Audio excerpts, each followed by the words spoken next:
What's going on, everybody? It is AMA Thursday. I apologize for being a few minutes late here. As with all live streams, they sometimes have technical difficulties, and that's what we started off with. But it looks like it's working now on YouTube because I can see what you guys are typing into me. Let me know what questions you guys have for me. I'll be happy to answer anything I can, whether that's about Amazon or general entrepreneurship or my life or I don't know, whatever else you want to ask me. Drop it in the chat box. I'll be reading them and I'll do my best to try to answer all of them. Real quick, while you're doing that, before I forget, we're doing a giveaway. I purchased 50 Founder V 1.0 books. It's this really nice book. It actually costs $80 a piece. It's a coffee table book. I'm a big fan of it. So much so that I bought 50 of them.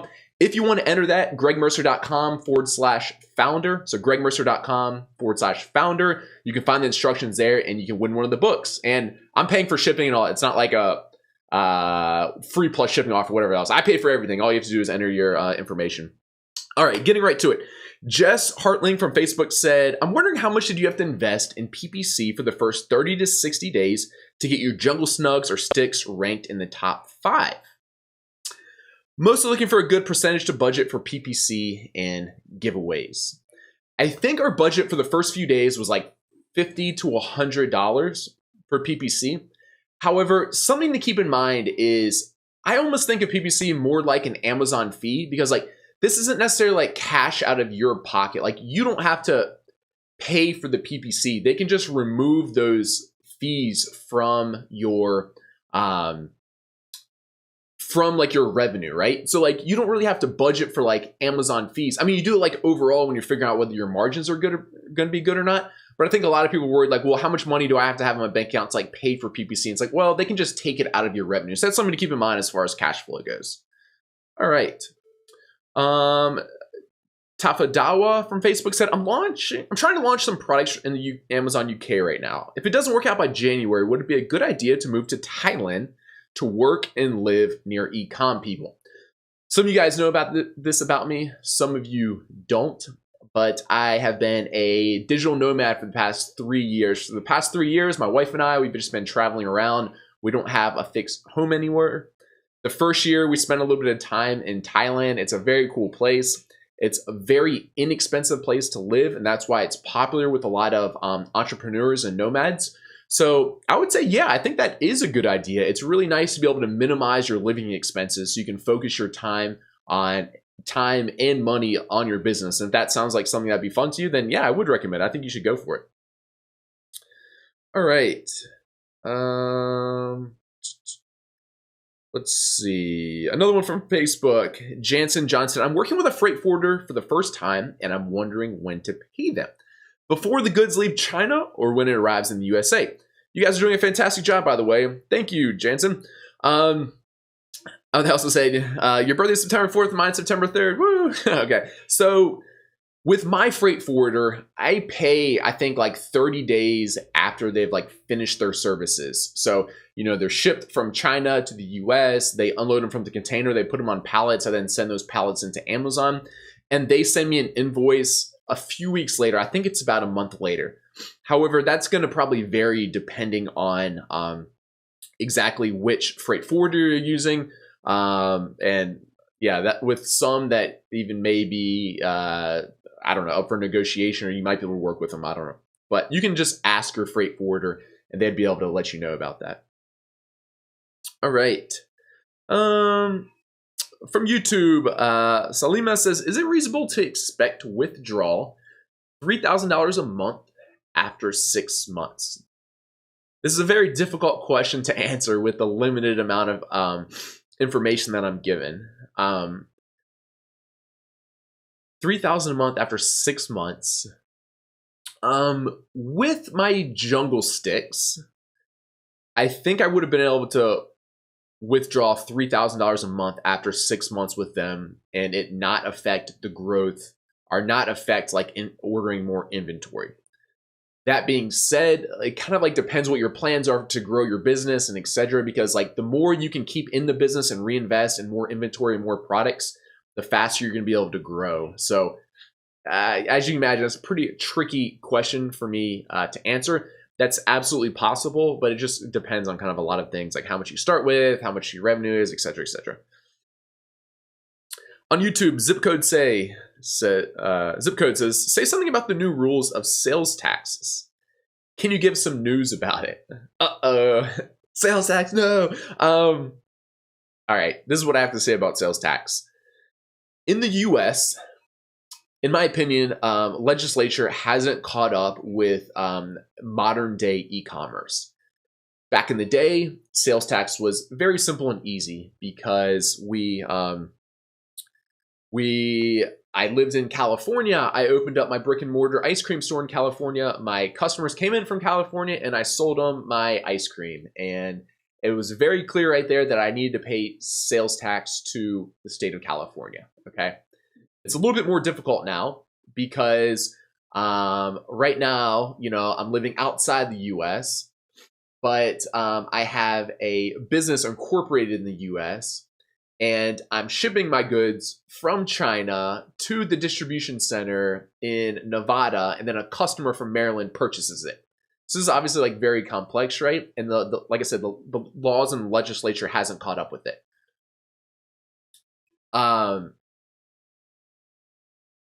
TaxJar is a good resource to find more about paying sales tax.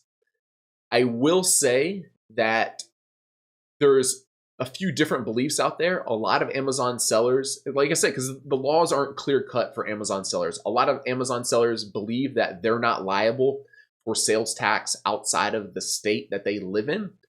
Other Amazon sellers believe that they are. And at that point, you have to figure out where your inventory is stored and some other stuff. And a service like TaxJar helps with that. So yeah, I can kind of leave it at that. One thing I will say, if you're thinking about getting started, don't let sales tax scare you away from not getting started, because I'm pretty sure like 75% of Amazon sellers don't pay state sales tax outside of their own state. Like I said, because the laws are very difficult to understand, and a lot of Amazon sellers believe that they legally aren't liable to pay that. It's not because they're like trying to break the law on purpose. It's just because they interpret the law how they read it, that they don't need to pay that sales tax outside the state. But as you can imagine, like, this is a complicated subject, and yeah, don't let it stop you from getting started. After you get it started, you can figure it out, and of course, like, talk to a CPA or someone. All right. Lish Lewis on Facebook said, I have one nagging hang up about getting started I really hope you can help me with. I have big concerns about the working conditions in China, hours, wages, safety conditions, ages of workers, etc. I want to feel good about the money that I make while I plan to do it as a side hustle with my travel nursing career. I want to be proud of my hard work, but I'm afraid the good old conscience is going to get the best of me if I know that I'm exploiting poor families in China. This is a good question. And I'm glad you asked this. So I've had the privilege to be able to visit China 3 times now. When I was there, I've gone to trade shows, I've visited factories, I've gotten to, go out to eat with my sales rep and people, the managers of the factory and whoever else. And I think anyone who's been to China would probably agree to me that it's not the wild, wild west that a lot of people who haven't been there think of it as. It probably was like that like 20 years ago, or even maybe 10 years ago. But since then, just like in very recent history, China's done a very impressive job of kind of their economy is growing very quickly. They have a very fast rising and like wealthy middle and upper class, and they're also, to the surprise of a lot of the world, doing a really good job about pushing like solar energy and cleaning up their environment and even shutting down factories that aren't meeting environmental guidelines. And this is all like very like new and recent in China. And when I did my factory visits, I never got the impression or the feelings that it was very poor work conditions, or, I mean, I don't know what these people were getting paid, but I never got the sense of like poverty or exploiting poor families or anything like that. That being said, like, it's a very large country in China, and even in other countries, including the States, there's probably like a lot of room for improvement in that area. But I never got those feelings when I was visiting there. And I think most people who've been to China would agree with me. That being said, if this is something that's like very important to you, I would encourage you to go to China and check it out because it's a really cool learning and cultural experience, and there's a lot of like really cool things to see there. So those are my thoughts on it. All right. Robin Weber from Facebook says, will Jungle Scout be given the cost information you ultimately ended up with, cost of product and shipping, etc., so we can see how it was all put together? Yes, with our case studies, we want to be 100% transparent in everything that we're doing. I think we've done a good job at this. I think if you went through all the webinars, you could pull out all those figures, but you're right that like we need to do like one long post that's just financials, like this is how much was out of pocket, this is how much we made the first month, this is our profit, etc., etc. So yeah, of course we'll be doing that. I guess me or someone else just hasn't got around to writing that up yet, but of course we'll certainly do so. Rob Cloney from Facebook says, how do I acquire the buy box? So first of all, what is the buy box? The buy box, when you click on a listing, if you look, it's generally on the top right-hand side. On mobile, it's going to be a little bit different. It's a box. Inside that, it has like the add to cart button or the one-click purchase or buy now or whatever. We call that the buy box. I think even Amazon refers to it as the buy box.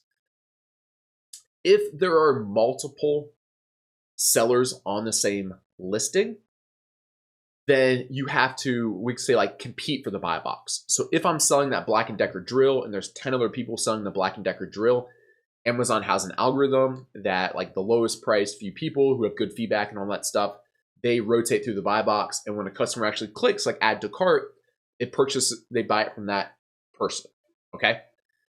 If you private label a product, no one else should be selling this. So you'll be the only seller on the listing.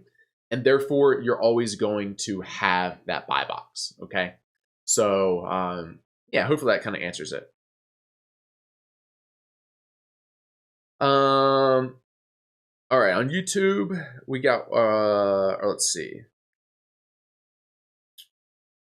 On Facebook, Randy said, love the web app and the Chrome extension. When are you coming out with an iOS app version?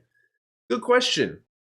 Hopefully sooner rather than later. I know a lot of people want a mobile app for your Android or iOS phone. I do as well. I would say early 2018 is a realistic goal for that.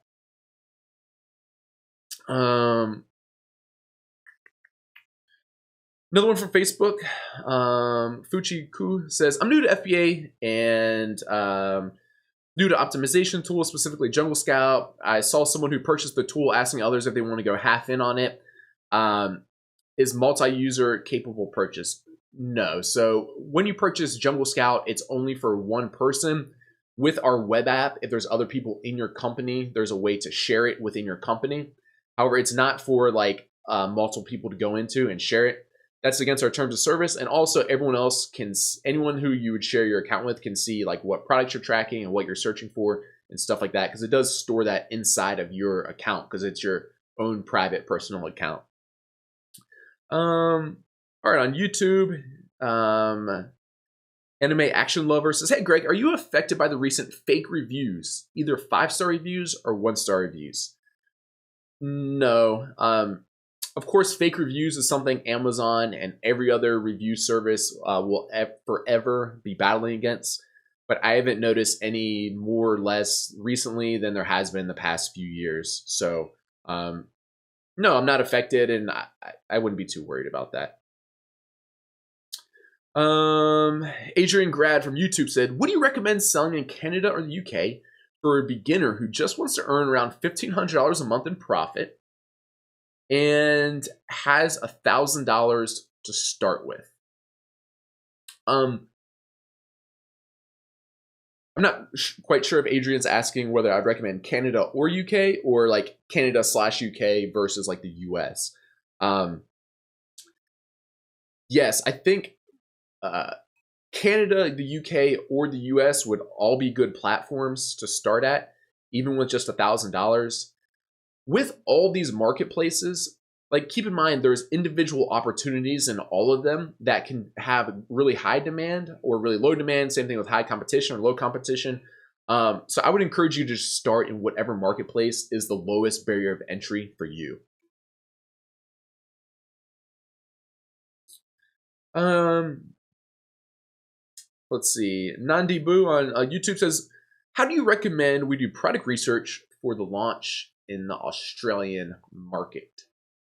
Um, it's difficult to do before like a platform's up and running. I personally wouldn't start selling in Australia until it's kind of started and there's some sales history, because I'm a big believer of verifying that there's demand on the platform before you start selling there. So even if you live in Australia, I would probably just recommend selling one of the other marketplaces around the world.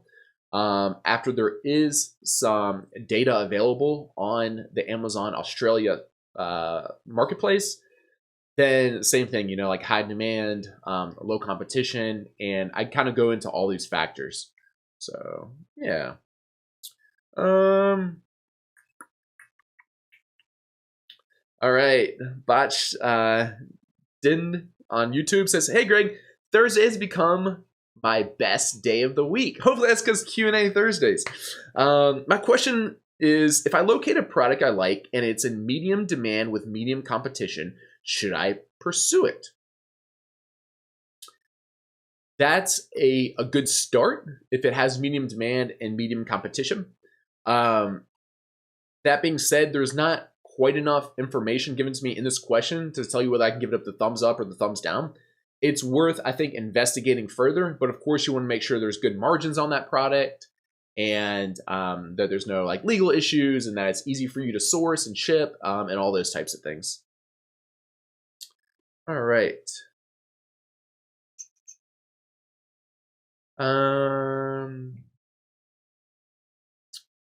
Hey Greg, I'm in a category that prohibits sponsored ads.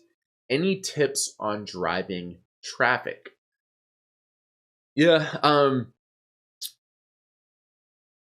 as far as driving additional traffic on Amazon's platform, there's not really much else you can do. I've never really thought about this before, but I guess you could see whether like AMS ads still work in your category. I imagine probably not. I think there's only a few kind of like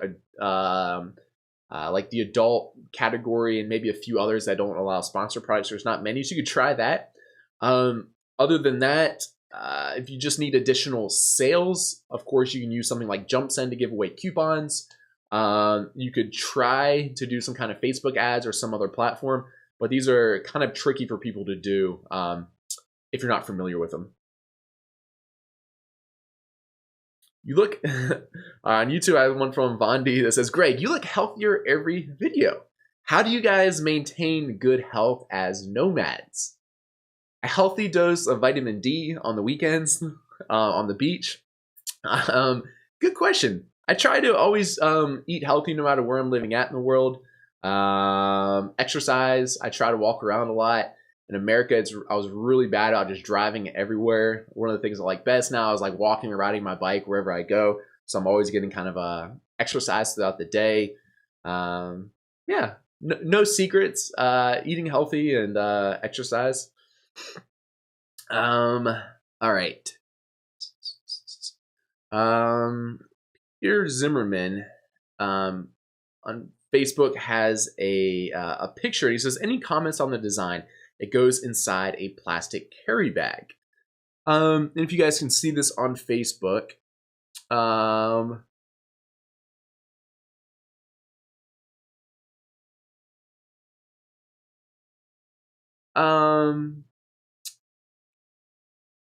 on the design, I would think about maybe trying to ask for a review right on that insert. Maybe if it's even just on the back. Overall, I think the design's fine. It's clean, you know, like it looks easy and clean. Yeah, overall, I think it's fine. I mean, I think it's definitely good enough to like move forward with and kind of get started. And keep in mind, like next version down the road, you can always modify it, try to spice it up a little bit at that point if you choose to do so.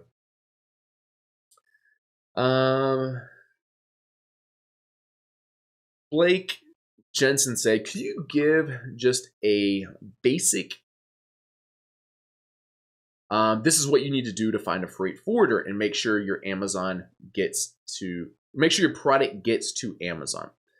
Okay, so as far as finding a freight forwarder, if I'm making this as simple as I can, I would just use like, all right, I use Flexport, okay? So if I'm trying to make this as simple as possible, you can just use the same one as me, Flexport. If you want to compare prices, there's a service called Freightos. So it's just spelled like freight with an OS on the end, Freightos. And it's kind of like the kayak of travel sites. It just compares like a whole bunch of different freight forwarders and their costs. You can do that. So that's how you find a freight forwarder. How you make sure your product gets to Amazon. At that point, really all you do is you just communicate with your freight forwarder. If I'm trying to simplify this as much as possible, all you do is you find a freight forwarder, then you say, hey, freight forwarder, I've never done this before. I have a product in China. I needed to get it to this spot in Amazon. This is where it's at in China. This is the distribution center I'm trying to get to in Amazon. How do I do that? And they will say, this is how you do it. We're going to give you this price quote. Essentially, what it comes down to is you just pay the freight forwarder their money and they handle it. I think a lot of people get like caught up in like, oh, what about getting it through customs and this and that other thing? I'm like, I don't know all the details on that because like this is why I pay a freight forwarder. I pay them my money and they get my goods from China to the Amazon distribution center. So don't be intimidated by that. It's not very hard. You just step one, hire a freight forwarder. Step two, tell your freight forwarder where your goods are, where they need to go, and let them do it. All right, on YouTube, Layla NYC says, hey Greg, how do I boost my sales on JumpsIn? I listed my product there, but I didn't have any sales. Any suggestions? Thanks, I love your videos. Thank you for watching the videos. On JumpsIn, there's tons and tons and tons of shoppers. There's over 100,000 shoppers and like over 20,000 people visit JumpsIn deals page every day looking for these deals, okay? So there's tons of traffic there. That being said, these people are deal hunters. They probably don't need your product, right? They love a good deal. So these people are browsing JumpsIn every day, all day long, looking for a good deal. So if you didn't get any requests on JumpsIn, then I would say your product's probably not offered at a deep enough discount. People often say like, well, how much discount do I have to give? And it's like, well, it kind of depends on the perceived value of the product. If you're giving away an iPhone case, the perceived value there is very low. So you'll probably have to offer like 95% off. If your monitor is, I'm not very creative, so I'm just looking around my room. If your product's this microphone that costs, let's say $100, you could probably only offer the $100 microphone for like $50 off and people would still probably go for it, okay? So it just depends on the product and the category and the kind of the perceived value of it. But if you didn't get any coupons, I would recommend changing it to a deeper discount and then bump it back up to the top. And I'm sure you'll get some offers then. Just like to give you an idea, like with the last product we launched publicly, the hooded baby towels, I think I did it for 80% off and I got like 200 or maybe 250 requests for that product. So there's lots of people there that want to purchase your product at a discount, but they want pretty deep discounts. I probably could have done like 70% off and gotten maybe like 100 people. So yeah, that's something you can kind of play with. All right, on YouTube, Tom Scully says, hey Greg, if someone clicks on my sponsored Amazon ad multiple times in a day, week, etc., am I charged multiple times or just once? You only should be charged once. Amazon has a pretty smart algorithm that doesn't charge you like if your competitors click on your product or if the same person clicks on it 20 times. Like if they just sit there and click on it, you don't really get billed for 20 clicks. Amazon has like a smart kind of anti-fraud system there. Superstar on YouTube says Greg's shirt is hilarious. Thank you very much. It's one of my favorite shirts. Got 99 problems, but finding a product ain't one. Did you do your original product photography when you first started out? Great $1 million case study session. Yeah, I think I did do my own product photography when first starting out. When I first started out, like I didn't have hardly any money to invest into this business, right? I was working just like a normal 9-to-5 job. Didn't have too much extra like spending money. So I think I did do my own pictures when first starting out. It's very doable. Yeah, All right. Jess C on YouTube says, is this an incentivized review? One, first email send you thank you for your order. Two, send an email for 10% off the next order coupon. Three, ask for a review. I don't think that's an incentivized review. Just be very careful never to offer a coupon in exchange for review. Asking for reviews by themselves and giving coupons by themselves are both totally kosher things to do that Amazon's totally cool with, but never give a coupon in exchange for a review. All right. Yeah. Ramsey on YouTube says, should we go with a trending product? Hopefully all the products you guys launch are trending upwards at least. I think this question might be like, should we go for kind of like a fad type product? Those are a little bit more tricky. You know, if you think like fidget spinners, I don't know if anyone buys those things anymore, but for a while they were like selling like crazy. Yeah, sorry, I don't have too much more information to kind of help you with that one. We'll go for about, I know we started a little bit late, guys, and I apologize. Technical difficulties that were outside of my control. We're going to go for about 5 more minutes, and then I'm actually jumping on another webinar just after this. I'm doing a live product research webinar. If you guys are interested in seeing how I do my product research, you can join it. I don't know the link off the top of my head, but I bet someone from our team could drop that link in the chat box. All right. All right. On YouTube, Tanzu says, what can we do if any other seller selling our white label on our white label listing? Generally, step one is to send them an email and just say like, hey, I haven't sold this product to anyone else. Well, okay, there's 2 different situations here. I'm just trying to do this quickly because we have a lot more questions here. One situation would be like someone purchased your product, they decided they didn't want it for whatever reason, and they're reselling your exact, the product is not counterfeit on your Amazon listing. There's nothing you can do about that. That is within Amazon's terms of service, and that's okay to do. That's happened to me before. It doesn't matter. It's not a big deal though. It's like 1 unit. They sold one of their products instead of yours. Who cares, guys? Move on. It's just 1 unit.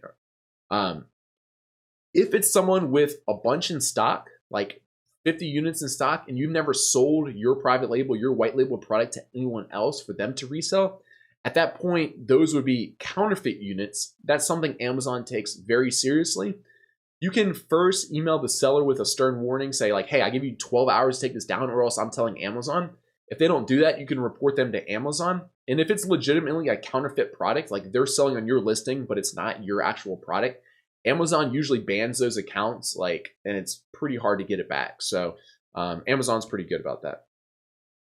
How do you establish a price point for selling a new FBA product? After all expenses of production and ship, marketing costs, do you price it for a 30% return, or do you let the market dictate the price? On all of my products, I shoot for a 100% return on investment for the landed cost of the product. So my hooded baby towels, I think it costs like $5.50 for them to land at Amazon's distribution center, okay? That means I had to get my wallet out and pay $5.50 to purchase 1 unit, ship it from China, and for it to arrive at Amazon's distribution center. For that, my goal is always to make 100% ROI, return on investment. So I want $5.50 back for every 1 unit I sell. So I recoup my cost, my $5.50 it cost me, plus an additional $5.50, and that's when I'm happy. Those are generally like around 25 or 30% margins, okay? And you have to make sure that I have to look at the other market prices and see whether or not I think I could charge a price that would allow those returns. So hopefully that answers your question.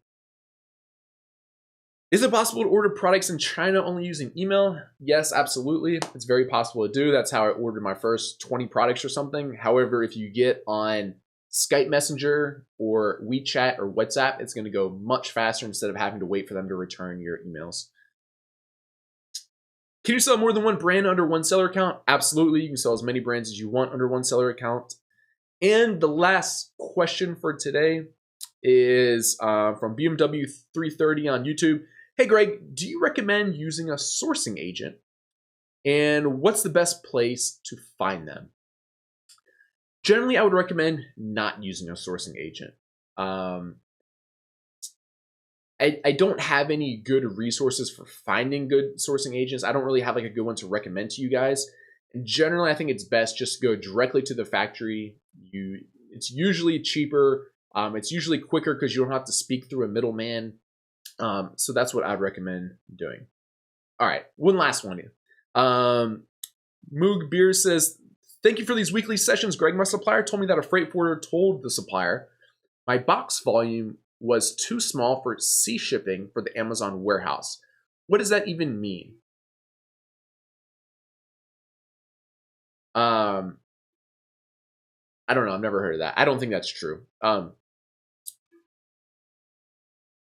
What they might, if you're doing a very small shipment, like only a few cartons, it might actually be cheaper to send it like air express instead of ocean shipments. Because ocean shipments, there are a fair number of flat fees. It's like $70 to do the paperwork to get through customs and $50 fee to do this and blah, blah, blah, blah, no matter what the size of the shipment is. So if it's a very small shipment, maybe they're saying it'd be cheaper just to ship it air, like an air express or air courier instead of the ocean shipment. But yeah, I wouldn't really worry about it too much. Guys, I know this session was a little bit shorter than some of them, but I got to go. I'm doing another product research webinar right after this. Thank you very much for tuning in. I will see you guys next week where we do another AMA session. Until then, I would encourage you guys to check out the $1 Million case study at junglescott.com/million. And if you haven't entered the giveaway, I'm giving away 50 of these really nice books. It's called Founder version 1.0. It's a coffee table book. It's super nice. It has super good, high quality content inside. They cost $80 each, and I bought 50 of them to give away to you guys. So go to gregmercer.com/founder, and you can find all the details. See you guys later. Thanks again for tuning in. Bye.